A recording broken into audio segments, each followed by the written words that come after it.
Herzlich willkommen auch an die Neuankömmlinge. Vielleicht nur ein paar Worte vorneweg. Wir haben hier den ganzen Tag schon einen Dia-Konservierungsworkshop und hatten jetzt schon einige interessante Vorträge und Hands-on-Sessions den ganzen Nachmittag und haben jetzt den Artist Talk, der eben auch öffentlich ist. Und ja, genau. Und I'm very happy to welcome Geert Goiris and Vonna-Michell tonight. It's wonderful that you are here so that we have a chance to talk and also to hear from your perspective as artists onto slide technology. And so the talk will be in English. We thought maybe we speak like 40 minutes or something, and then we open it up to you. So if you have questions, and then also the museum will close tonight at 9 p.m., so you'll have a chance after the talk to go upstairs and have a look at the two artworks by Geert Goiris and Vonna-Michell. Okay, so I come over to you now. Yeah, I think it's a wonderful possibility now that there are so many different people together tonight. So we have many conservators in this room right now, and curators and media technicians, and also you both, so very warm welcome. And I'd like to introduce you briefly to our audience. So this is Geert Goiris, and he is Belgian. He lives and works in Antwerp. And Geert had studied in Brussels, in Prague, and in Antwerp. And he's now a teacher, also in Antwerp and Brussels. And we have work in our collection, it's called Whiteout, and it entered our collection in 2009 as part of this Baloise art program, which is an annual award, an annual prize that's given by this insurance company Baloise to two artists. So it comes out of this art statement section at the Art Basel, and in 2009 we were lucky to get your piece. So it's also installed upstairs. And this is Vonna-Michell. Tris was born in England, but you live and work in Stockholm now, and he studied art in Glasgow and also at the Städelschule in Frankfurt. He's also a teacher today in Oslo, Norway, and so you both have many solo exhibitions and group exhibitions. You were part of the biennial in Gothenburg and also nominated in 2014 for the Turner Art Prize. And there's also one work of yours in our collection, which is called Finding Chopin. And this also entered our collection via the Baloise Art Prize. And first I thought, before we start to really go into detail and speak about the aspects of you using slides and why you use this analog technology, why you are interested in it, maybe you can just briefly tell a bit about the work that you have upstairs, and so that also the people that haven't seen it yet have an idea of what it's about. Yeah. How you like. Hello, good evening. So the work is called Whiteout. Whiteout is a phenomenon, an optical meteorological phenomenon that appears at the North Pole, at the South Pole, and sometimes in the high mountains. What happens is, if there's a high concentration of ice crystals in the atmosphere, the light is filtered, so you have very, very soft light. It bounces on the ice and snow, which is on the floor, reflects from there, and it the light is trapped in the atmosphere, endlessly reflecting. And so when the whiteout is complete, the horizon disappears, and you are in a white, bright space. But it's not like fog. We could be there, we could be standing 100 meters away from each other, we would see each other very, very clearly, but there is no horizon, so it's like a figure cut out and pasted on a white piece of paper. That's how it looks like. And I had read a description of this phenomenon, and I had the chance to, after lobbying a lot, I had the chance to join an expedition to Antarctica, and I was this was my quest. I wanted to look for this whiteout, and on one of the expeditions I got lucky and I saw it and I photographed it. So for me, it was very clear from the moment when I was there that this had to be a slide projection, because it is really the kind of the transformation of matter into light, or the landscape into light. And another thing that was very important for me is there is a point in the slideshow where it's like there's a little figure on a white background, and it really looks like trucage. It looks like a very cheap kind of collage, but it's a real thing, and I really wanted the viewer to go along, like it's this journey, and in the end you believe and you know that you're in this exotic, faraway place. And when you're looking at it, in fact, the slides, because normally I use originals, they're in the same room. They also went there, and I kind of like that. So that's the reason why it's a slide projection, one of the reasons. Good evening. In relation to finding Chopin installation, I think what's important to kind of maybe as a distinction is that it's actually a performative work at the moment of it being acquired, in which then afterwards then the museum has to then deal with the fact that these are now the elements that constitute its work. But all the decisions were made in terms of formally, the slides, the installation were all made based on the logic that it's a temporal installation for 5 days. I'm performing every day. And therefore, you have a telex machine, which is a slide projector with a mirror inside, so it bounces the image off. So you can basically show slides in any conditions, which was also the main attraction for it. It's like a television set. So for me, performing many years with slides as a backdrop to my narrations, it was always difficult to have objects and other elements. Therefore, how do you avoid the kind of theatricality to have spotlights on objects and slides in a darkened space? So there are elements like a telex machine in the space, a table with sheets, documents, and other objects, ephemera, which all relate to the installation. So coming back here 10 years afterwards and looking at the work as an installation in my absence is also quite tricky, because I start to understand that there are many things that were decided back then for the performance and perhaps now have to be renegotiated, which is also great that I'm here, that I could have the chance to do this, and with this whole project and in this context of the symposium. So, yeah. So it's very different the way how you combine or use slides in your works. So you use exclusively these middle-size format slides. So there's a question from me: why have you chosen to use this one and not the small ones? When I use slide projection as a medium, then I use exclusively these machines and this format.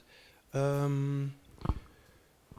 are a number of reasons. First of all, the look of these machines, it's quite anachronistic. They look modern, at the same time they're mechanical, and it's quite hard to determine which age they're from. It's clear that they're professional, but they are, let's say, more exotic and less easily recognizable than a 35mm projector. That is one thing that I like very much. You come into a space, there's a machine, you can recognize it as a slide projector, but the machine itself takes a lot of attention, and I think often in a photographic presentation the apparatus is completely pushed to the side. We only see the image, and I like both components to be there.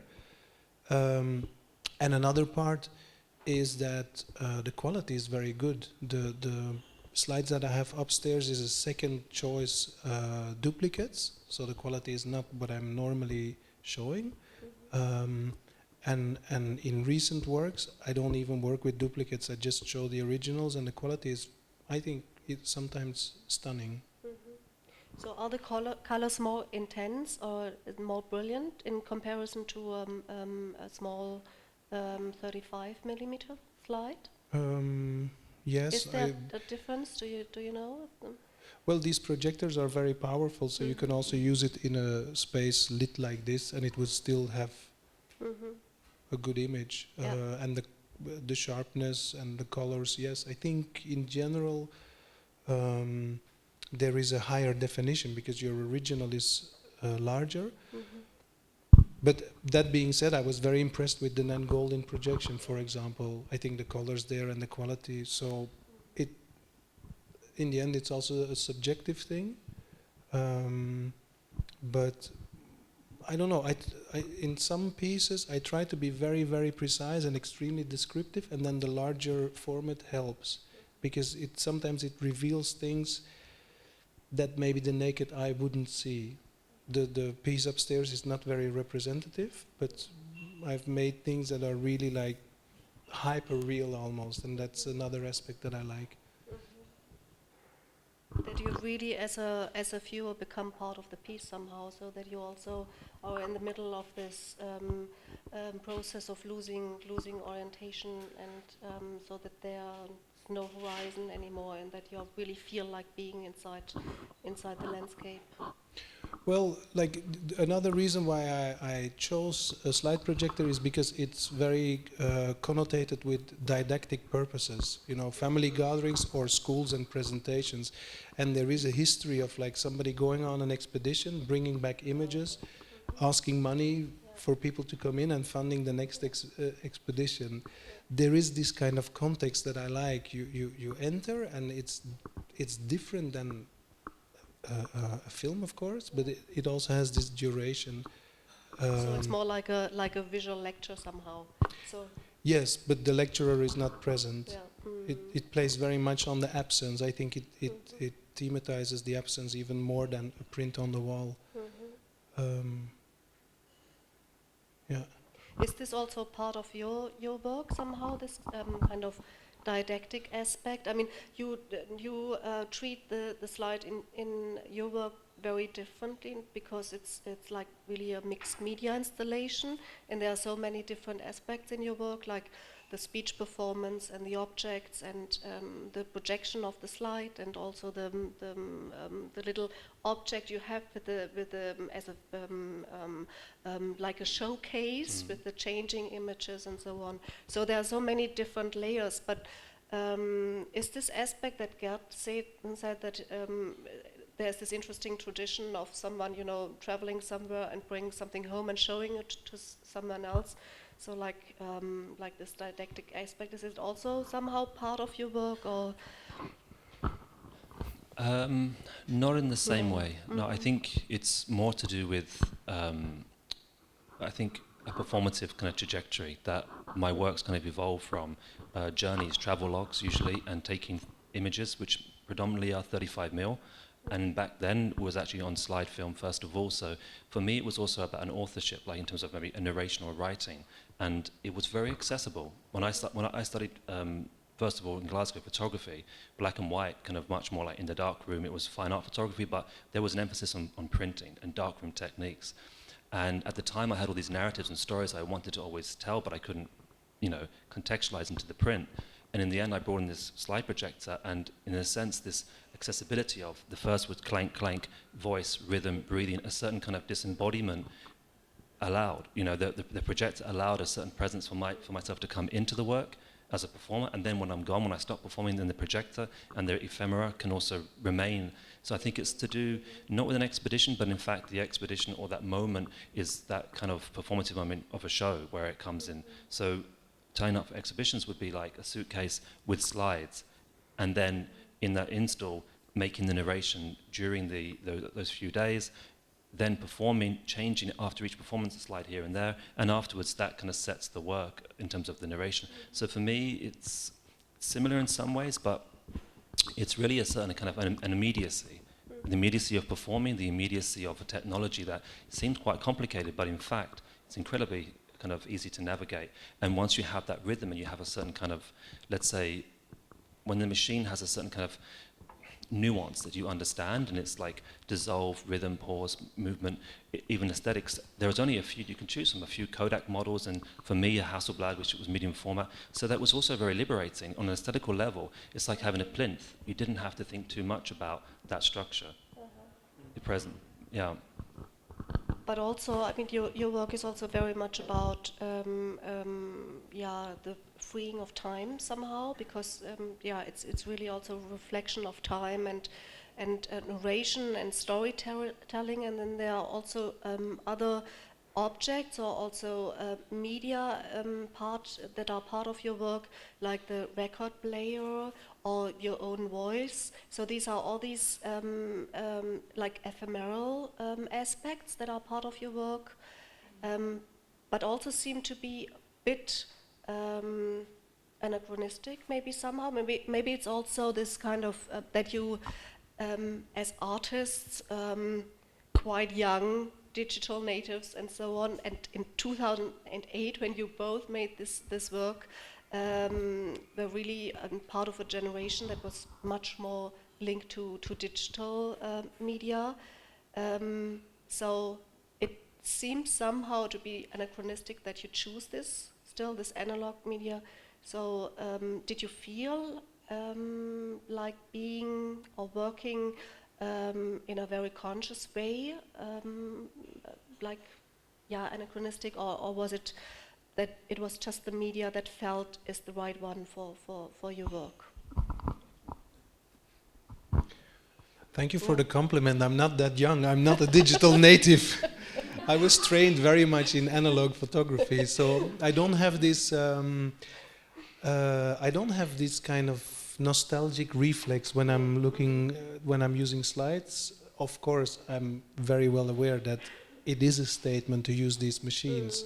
But I'm kind of interested or attracted by a kind of evolution, you know, like there is cameras, and I mean slide projection has been fetishized a lot. All of a sudden, like everybody was presenting slides, and it gets this kind of, there was a certain coolness about it. I think that maybe... You mean nowadays or in 2008 when you made this yeah, work? maybe around that time. Yeah, because then it was very nostalgic, and all of a sudden everybody had this reflex like, I remember this from my parents, and I think that is gone now. But what I like about it is there was a kind of an evolution, a quest for high fidelity, you know, in audio, but also in photography, like developing better cameras, better lenses, projectors, and which were very, very expensive and luxury goods. Now everybody switched to digital, so these things come on second-hand market, and they become accessible again to people like us. And I think that's very interesting, because if you know what it can do and you can work with it, it is actually a very high quality. Of course, it's never the same than reality. So this whole idea of hi-fi is a myth, but there is also something, there is a quest for always becoming better, and and it has to do with the responsibility. Like, I want to photograph this so that it really is as precise as possible, and kind of you become a servant of, it's a kind of an open channel, this and the image. This aspect I like, and then combined with the freedom that an artist wants to take, you know, like, and I think both elements are there in the machines, as you said also, like. I mean, I totally agree, like this idea of a servant and our relationship to technology, that the projector, as I said earlier, it has limitations, and immediately you know it. So in terms of, like, for me, in terms of narration, in terms of installation, other qualities, it's like, okay, I got 3 or 4 Kodak models, the bulbs are this, the conditions are this, great, we move on. It's a Karussell, it runs 80 or whatever, like, you know, in terms of narrowing it down a little bit. So that there is a certain sense where I'm not going to fight with this notion of a certain kind of higher kind of fidelity or even technological kind of nuance. It's more like, this is the technology that's going to be a part, like a plinth or a formal aspect of the work. And we were talking about that earlier. There was a time when I started to make film works in the last few years, and only now I said, I asked, are you going to make more slide works? And he was like, yeah. And I was like, yeah, me too. After a few years of saying no more, I've had enough of the problems of slide works, not running, the maintenance of it, just lots of issues. And then I started to make film works and show them, and I thought, actually, Jesus, it's much more complicated trying to get an HD or a 4K projector, this and that. And I thought, is it, you know, to find a projector stashed away somewhere, to make dupes, maybe not as easy anymore, the labs are narrowing, but actually, in a sense, and if you use originals, you know, we can always pick up a camera and take a series of pictures and make 10, you know, dupes or originals and get used. So I think, now I think, in that sense of technology, we know where we stand with it, and that allows us as artists just to move beyond it, in a sense, and have a certain kind of like autonomy from it. Aesthetically, I also agree, like, I'm not into the nostalgia. I also don't particularly like if it's over-present, the technology, you know? Like, I wouldn't do modifications with it and try to make some kind of installational kind of sculptural presence out of the technology. But I also had a period where I tried to make the technology more concealed, the projectors, and what would happen is that you would then install work, and during the install, things happen, you need to change things, and you've made so many layers of, you know, making a room and a glass and project through it, and then you can't really fix nuances like projections with a dust or slides the wrong way around. So I thought, actually, no, just put it on a plinth, have it there, so we, as an artist, you can actually just modify it throughout the install. And then also the audience do that as well, unfortunately. Yeah, and your work is also, in a way, it's very poetic and very full of secrets somehow. But on the other hand, it seems to be very straightforward and very functional, and that's also I like very much about it. So it's really it's not too refined. So it's really this layout of objects, and it's a very basic record player, and it's a very basic slide projector. So it's very straightforward. So yeah. So today we heard a lot about storage aspects and treatment of slides and making duplicates and digitizing. How do you feel as artists about it?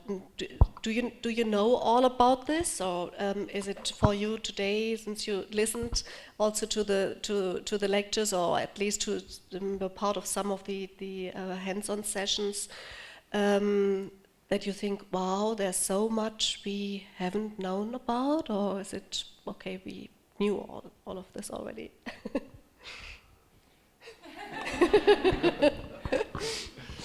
No, it's a complex field, of course. There are so many parameters. I try to take care of my own work and the distribution and even the archiving it, but not too much either. I don't want to become completely worked up about it, and of course my priority lies in making new work. I'm not going to spend time and money in. I have a system and. Which I think works. Do you think it's the responsibility of the owners, or mainly museums, or curators and restorers and conservators and so on, to take care of it? So are you happy to have them do the job, or do you feel it's also your concern and you'd like to be part of this process still? Or can you let go? Yes, okay. I can let go, but I try to be as specific as possible and to deliver the work with a set of instructions and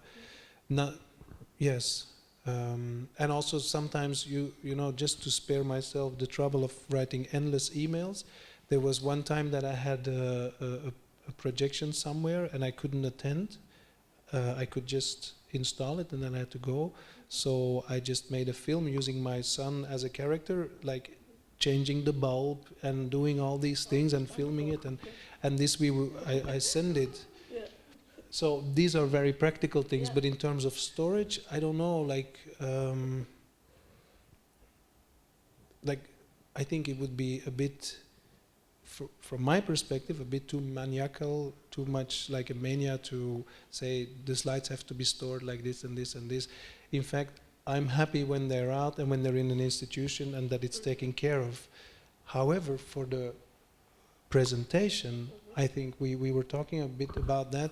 For us, it's so natural. We're used to set up things or to set up a test case in your studio, and when it's out of focus or the bulb is gone, you change it immediately. But we've both had experiences once it's up, you walk in and you go like, oh no, it's completely off, which is not so nice. Then I don't know. Maybe you are. Yeah, I have a great storage situation. I just bung them all in my sauna, and then once a week the temperature goes up and down, and then eventually I'll work it out. But that's what I mean. I mean, as artists, we don't know these things. I mean, why would we? If a work gets sold and the gallery says, "Great," just because in a sense, I remember like installations involving slides. The galleries would always labour over the fact, right, we need to make scans. So what happened was back when a work was sold 10 years ago, you spend all this money and time scanning shit, and then it's like 10 megabytes file, and it's useless anyway, but you spend all that time in the scanning. But in fact, the question with the gallery should be like, okay, where are your original slides? How are you going to sequence them? All that stuff. But it was always, and now of course I look back and I go, wow, that was a waste of time with this kind of digression, with this kind of digitalization. Of course that's of our time. That's exactly why the galleries were emphasizing that. But in terms of the originals, they were just left in shoeboxes wherever I could find space. And unfortunately, in most Scandinavian studio situations, they're in the basements, and most basements have where they store bicycles and saunas. So that's where they are. And I think after today, I might reconsider that a bit. but I'm also like, I'm not super. I have no system towards it. I also concentrate on making new works, and I think that's probably what every artist says. Is that we. And then, of course, later on, then we worry or we reflect or we look for things. But I don't remember much about upstairs. The work, it's only been 10 years, and I honestly could not remember nearly every component of it. The bulb in the viewfinder for the Linhof thing, small little component on a shelf. The bulbs were difficult to find. I didn't even know we even had a Linhof viewer in the installation. That was a revelation for me. And I just think, so if I can't keep track of it after 10 years, then of course, as it goes on and on, it's going to get even worse. So, yeah. But when we installed the work yesterday together, then we also said that it's really now a very good opportunity to discuss this work again, and also to reconsider somehow some of the parameters of the work. So it's also for us as a museum very helpful, because you artists aren't always around, and it's very helpful as a curator to have these kind of basic instructions or basic layouts to really install the work then properly. So that's something that's really important that we have to take care of as long as the artists are around and are able to say how they'd like to have the piece. So that's also what Tina said today already several times, and at the Tate they're also very precise in writing down and be in discussions with the artist as long as it's really come to an end, so that you then can say, okay, so it's also for future generations when we aren't alive anymore. It's still able to install the work properly. Yeah.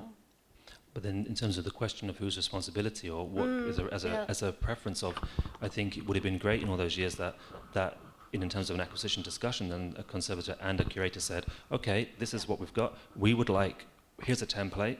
We recommend you do this with the originals, and you use these slide mounts or this tape or whatever. Like, I mean, I'm just talking out loud. But like in terms of some guideline, because really it's more like, okay, we talk about we talk about a certificate. It's like, is it authentic? That's the thing that we talk about in terms of when the sale happens. And then, but it would be great to have something to say this is actually one way to work around it. But maybe that's not.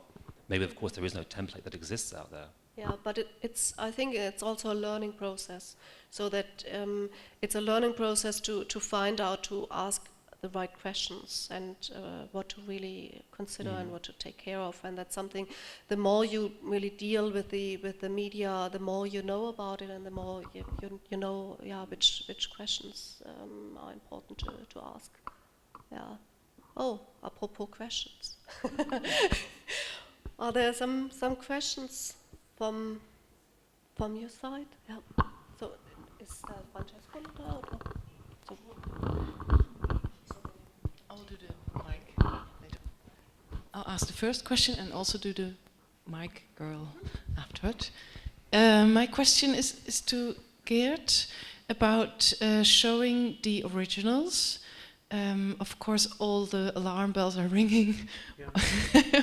How can you show original slides? is that only the black and white slides or also color slides? Which ones, and why is that your choice? Not to have to any duplicates to show? The duplicates are quite expensive, and I think there's a quite large degradation going on from an original to a duplicate on the middle format film. It's a big difference. So what I do is I shoot all the originals, I make my selection, I work in my studio on the sequence so I know how it looks like as a slide projection, I program the dissolves and all that. Then I take them out of the slide frames, so I'm sure that I'm going to use this, and then I make scans, like high quality scans, which I also do in my studio. And then I prefer, because I'm not showing every month a slide projection. The pieces don't get shown very often, and I try when it's over a long period of time, I try to work with the sensor so that it goes on when there's people. So yes, the color ones, they fade, but I think it's part of the work. I mean, it doesn't really bother me that much. Dust and scratches bothers me because that's a kind of neglect, but I think the fading is natural. It's an organic material. The pigments also deteriorate. And then if it gets too bad, then I can still, if there's a question from an institution or a place, I can still make duplicates from the digital files. But it doesn't make any sense for me to produce something and then make the duplicates at that time. For me, I think it's better to invest in the right lenses and the projectors, because I have all the material and I make the whole package in my studio and then I send it out, or I prefer to go and install it myself. And using the original is a way to show to the public what I saw in my studio, as close as, and it's always a letdown when it's like the duplicates, it's always like, or always, sometimes. It's a big difference. Can I ask a follow-up question? Or I would like to ask also, now that we are producing duplicates, so the next time that we will show the work properly, hopefully, in a good exhibition, not in a backstage situation like this, we are actually showing material which has not been at the Arctic, like it's not the real thing anymore. Yeah. Does that bother you? No, it doesn't bother me. I mean, there are other things which bother me, but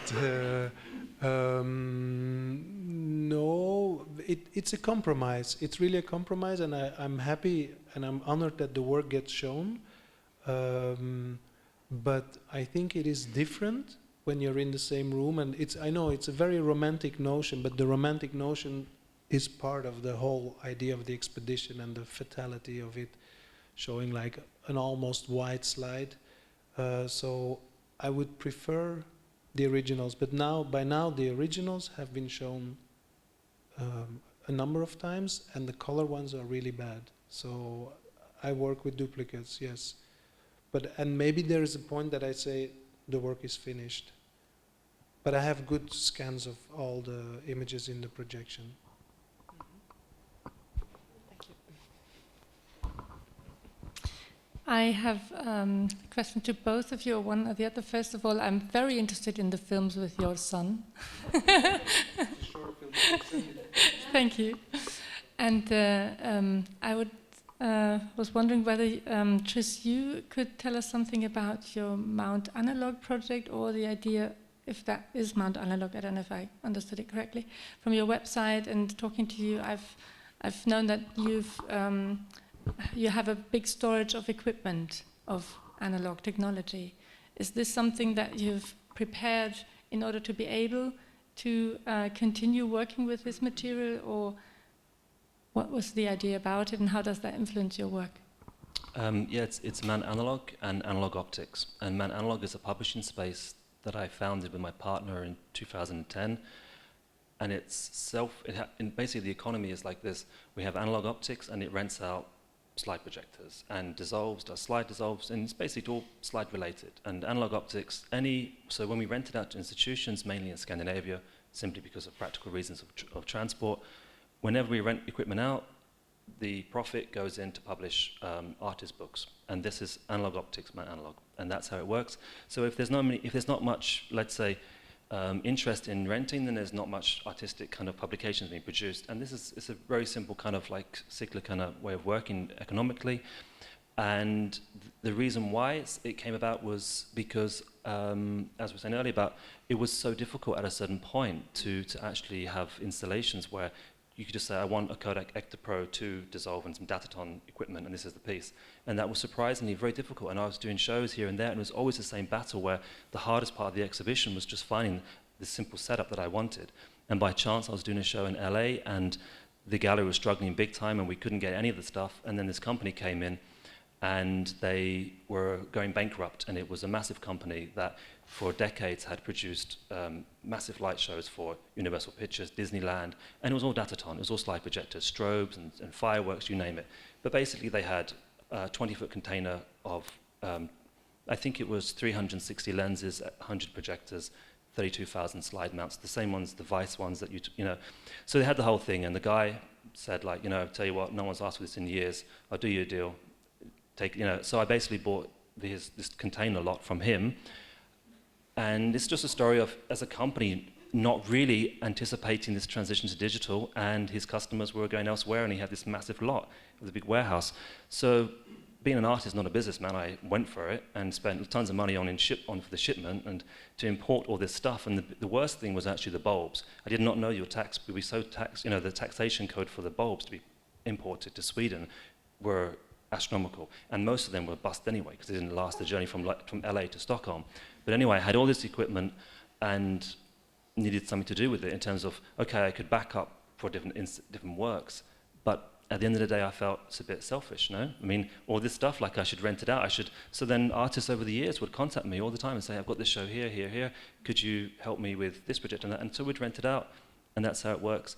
But also, I mean, there's always artists that we hear that work in a certain way, and they just stockpile. They say, okay, I've got that 60mm projector that works perfectly, I'm going to buy 7 of those or 10, whatever I can find. It's just the same. There are certain lenses that I know and Dataton that I knew I needed, so I just bought a lot. Any other question, maybe, in the room?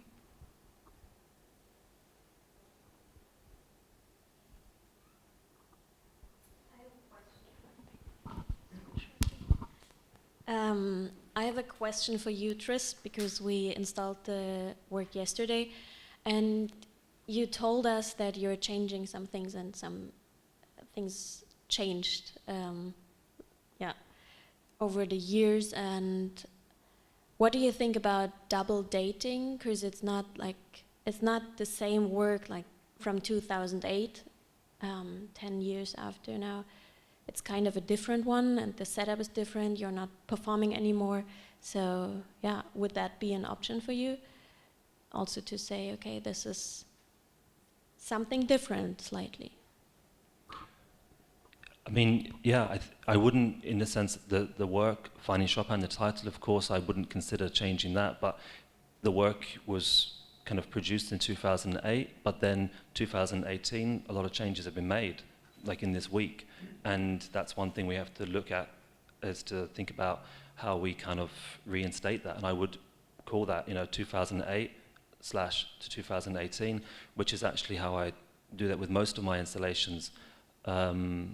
Allow that kind of like that kind of genealogy of different iterations. I only have 7 artworks, but out of 7 artworks, maybe 15 to 20 different iterations. So I have to keep track of, which ones exist, and the title is the same, but it's always in the date. Isn't it also part of the certificate to make that it can be changed? Exactly. Yeah, there is an adaptation clause that allows that kind of to happen when the work is reinstalled, or usually when it's reinstalled, to adapt the work.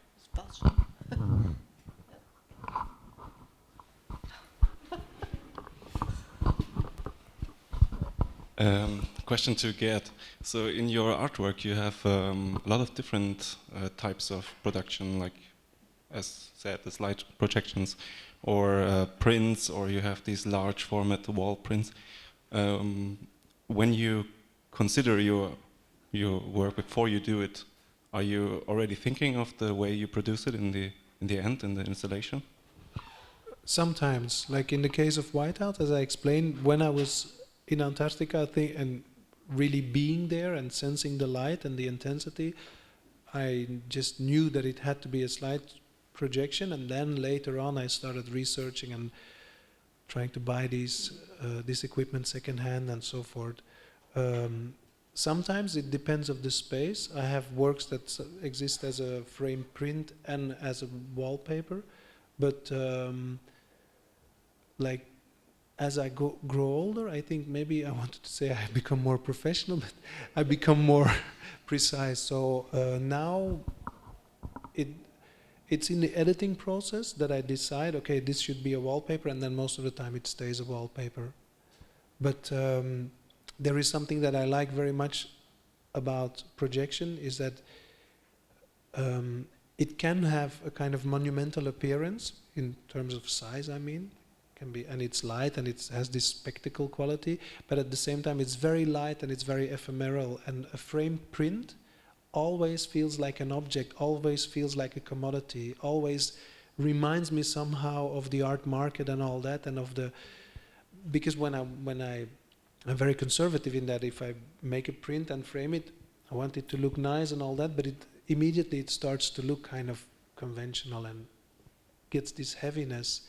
And I think in slide projection there is also, I don't know, there's something that escapes that. There is something light about it, and I find it very attractive. So in an exhibition, when there are different works, I try to balance these kind of force fields.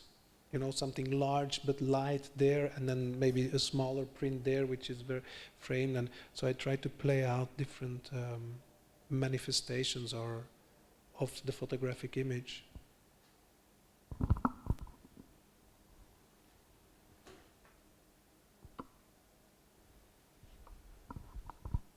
Shall I give it back to you? So yeah, thank you. So when there are no questions anymore, thank you very much, Tris and Geert, the conversation, and see you tomorrow morning or tonight. Or upstairs, yes, you're right. So there's still a chance to go upstairs and have a look, and Tris and Geert are around, so if you have then more questions to ask, then you're very welcome. Thank you.